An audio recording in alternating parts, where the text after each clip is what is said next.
And let me underscore that point by asking you a question, because you, Senator Mike Lee of Utah, are a conservative, male, heterosexual, white, Republican, among the most conservative members of the entire United States Congress. So let me ask you, is there any effort afoot among you and your colleagues to ban birth control or to limit access to contraception for women?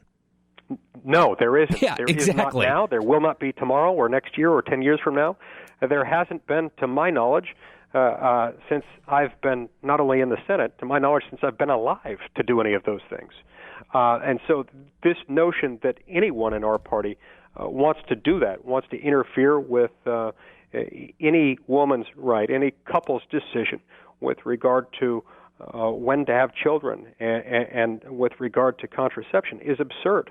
And it is a patent, bald-faced lie and needs to be called out as such. Yes, and I think the more often we say that, the better, because they are really going full court press, Senator, on the misinformation. The rally outside the court today was saying it's none of my boss's business if I use birth control. Yes, exactly. It isn't. They're right. They couldn't be more right. It's none of your boss's business whether you use birth control.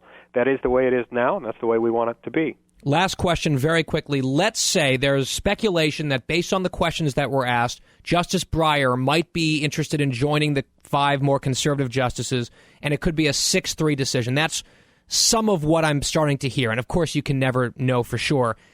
The 3 justices who would come down on the other side are Ginsburg, Sotomayor, and Kagan, based on the clues today, the women of the court. Does that create an optics problem if conservatives win this case 6-3 with 30 seconds left? You know, I'm sure some might make that argument if that's in fact what happens in the end. I'm not certain that that's going to be the case.